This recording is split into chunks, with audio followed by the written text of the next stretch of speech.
Queridos irmãos, queridas irmãs, então esse vídeo é de número 112, a Gênese capítulo 1, caráter da revelação espírita. Esse capítulo é composto de 63 páginas e nos encontramos na página 41, 41ª, né? Tem muita coisa pela frente ainda, né? Mas não podemos desanimar. Nada melhor que um dia após o outro. Então, a questão de número 36,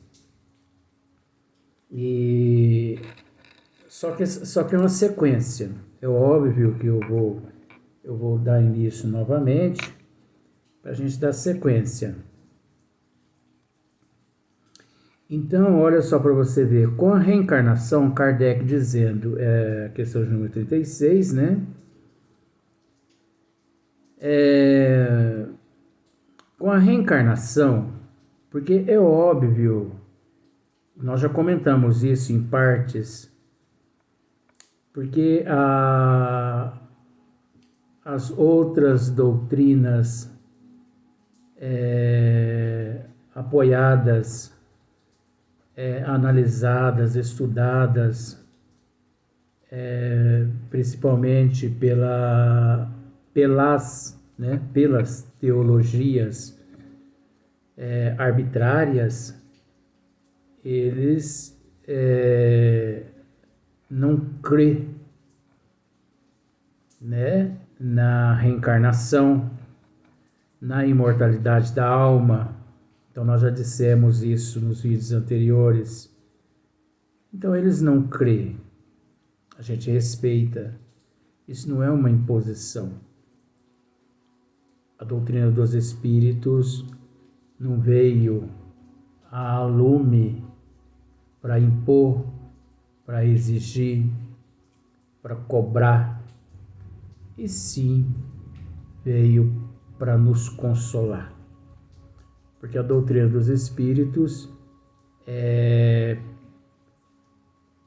de fato, aí é fato, de fato é um consolo, né? É uma doutrina de princípios.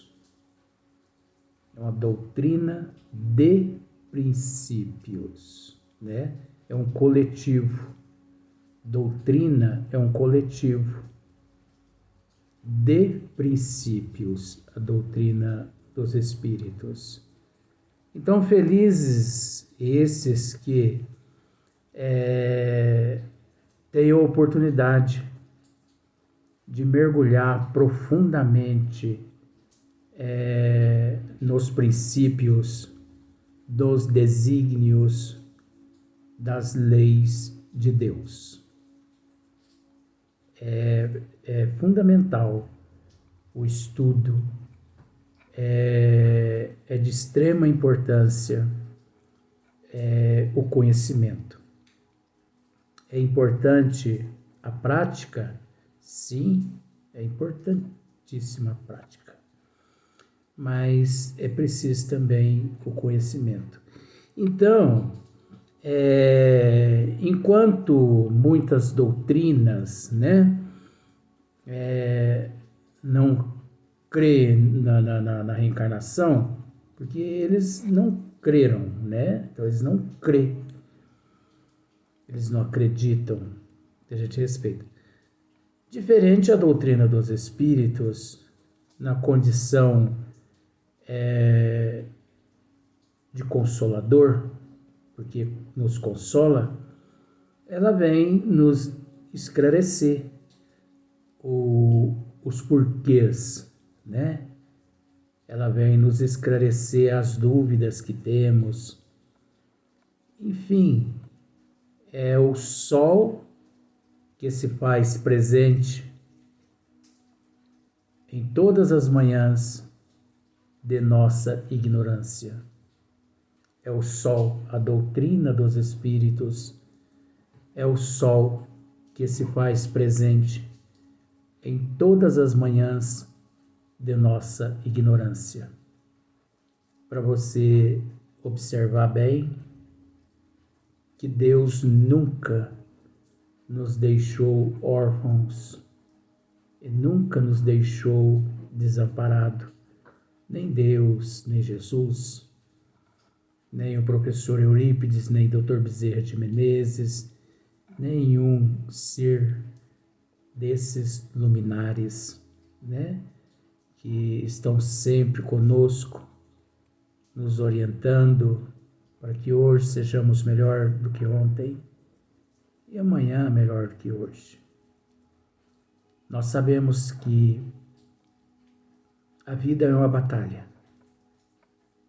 Como temos conhecimento de que só são condecorados aqueles que superam as dificuldades. Agora, como superar as dificuldades? Através da paciência, da resignação, da aceitação, da humildade, da disciplina, perseverança, hoje e sempre. Então, contrário, não é contrário, vamos dizer assim, a doutrina dos espíritos, ela não trouxe-nos nada contrário. Ela não nos trouxe nada contrário daquilo que sempre foi fato. Porque a doutrina dos espíritos, na condição de fato, existiu por toda a eternidade, porque ela faz parte dos desígnios das leis de Deus. Houve apenas um período aqui na Terra que, na chegada aqui à Terra da centelha de nosso Senhor Jesus Cristo, a humanidade não o compreendeu, necessitando ele falar por parábolas, mas nos prometeu que no momento certo nos enviaria aquele, né, que seria o Espírito da Verdade, o Consolador prometido por ele, que iria nos esclarecer tudo aquilo que ele havia dito, que não tínhamos ainda condições de compreender, e muitas coisas ainda que teria que nos ser revelado. Então, a doutrina dos espíritos, ela, com todo respeito a esse termo, às vezes até por falta de termo, ela não nos traz nada de novidade. Aí você pode me dizer, mas como não? A doutrina dos espíritos, ela nos revela tantas coisas novas. E eu posso lhe dizer uma coisa, a doutrina dos espíritos, ela não nos revela nada de novo. Porque tudo que a doutrina dos espíritos nos esclarece faz parte dos desígnios das leis divinas. E por isso aquilo que sempre fez parte dos desígnios das leis divinas não pode ser novidade. Sempre foi presente. Nós é que estivemos sempre ausentes, cegos, mudos, surdos, nunca querendo aceitar a soberania do Pai, nunca querendo aceitar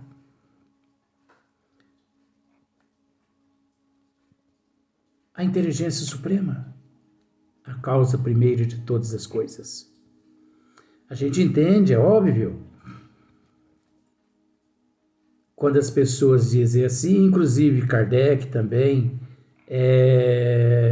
se refere à doutrina dos espíritos, de fato a doutrina dos espíritos a terceira grande revelação. Sim, sim.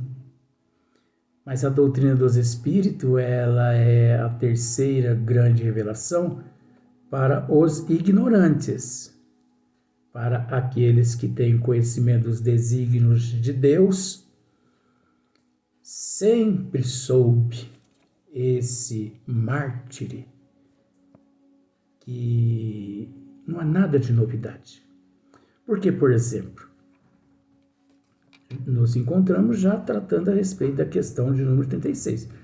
Porque, por exemplo, por que os mártires entregavam suas vidas físicas, seus corpos físicos ao martírio? Porque eles acreditavam, eles sabiam, eles tinham conhecimento na imortalidade da alma. Eles tinham, eles sabiam. E muitos outros, quantos deram a própria vida física, sem mesmo nunca ter visto nosso Senhor Jesus Cristo, e sim só por ter ouvido falar do Galileu.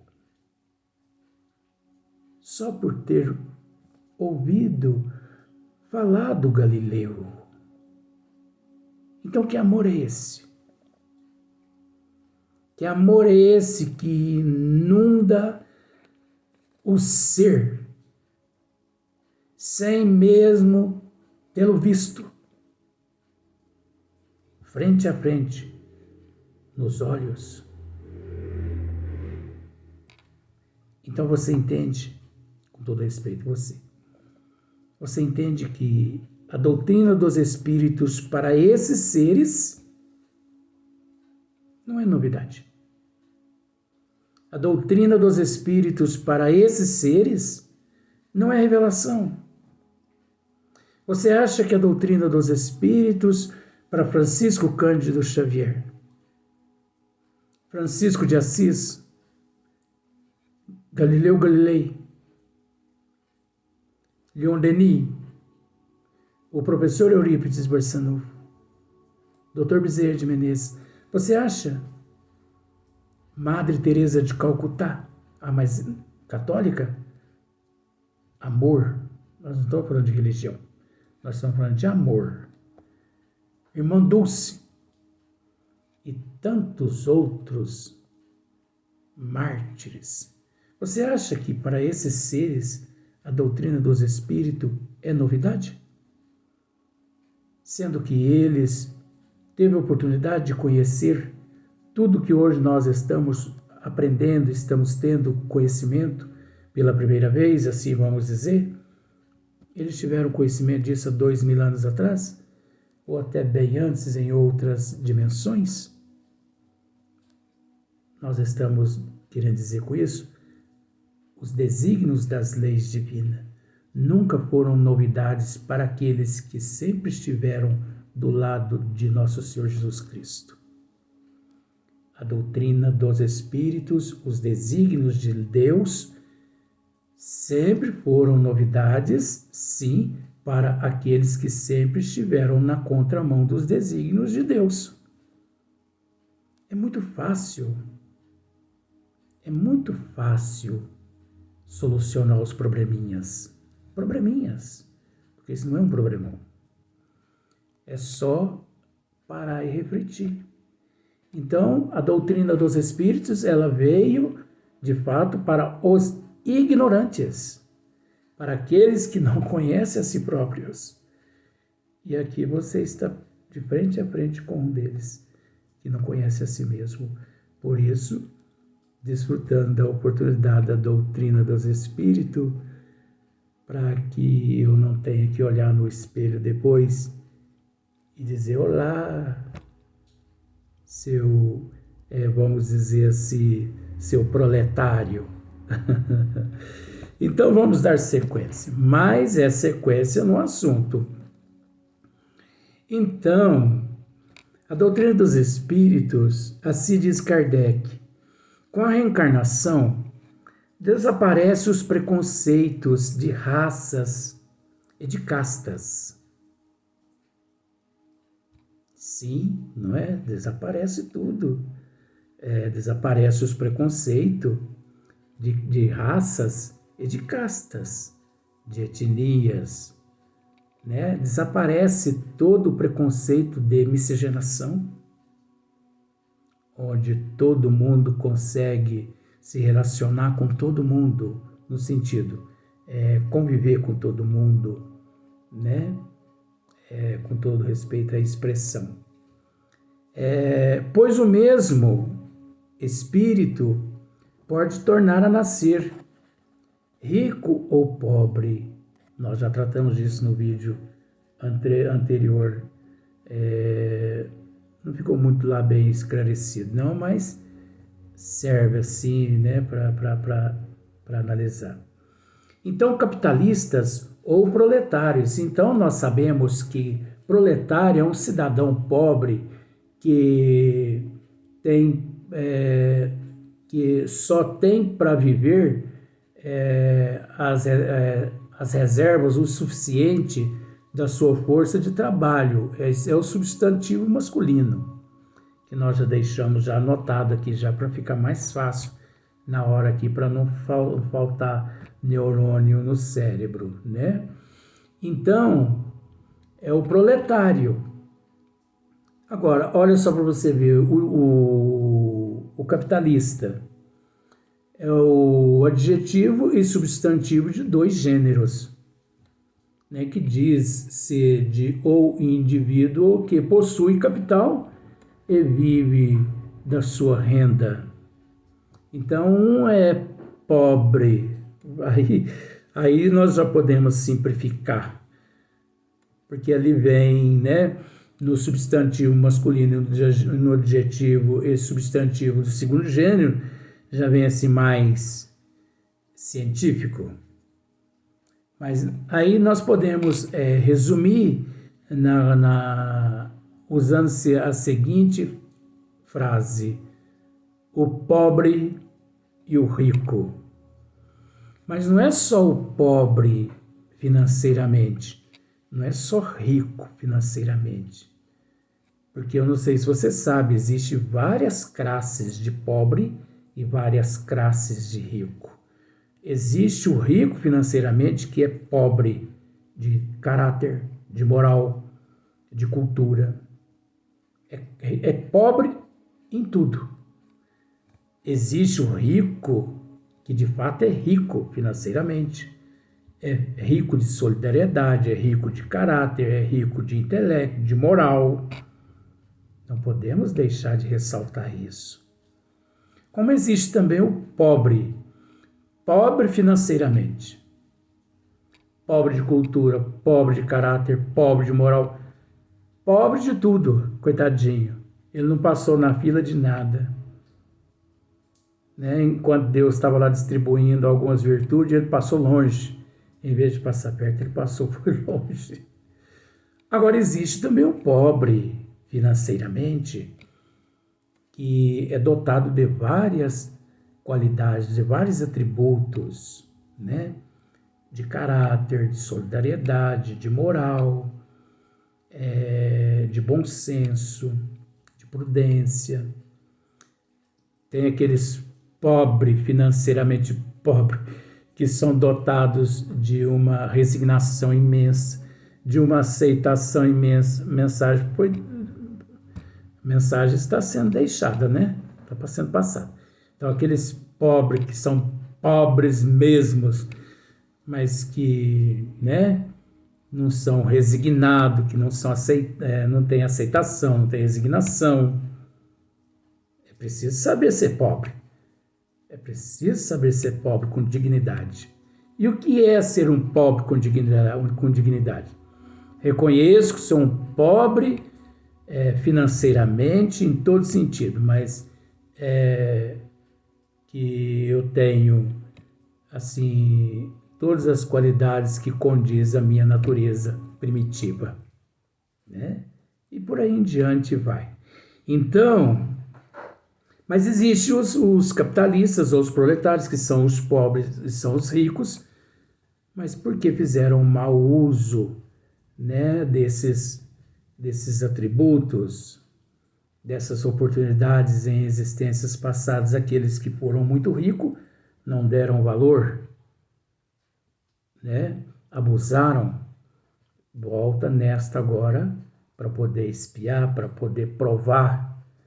E tem aqueles pobres que souberam ser pobres, adquiriram o direito de retornar ao corpo físico para desfrutar, porque o mérito não está nem na riqueza e nem na pobreza, tanto financeira quanto em outros atributos.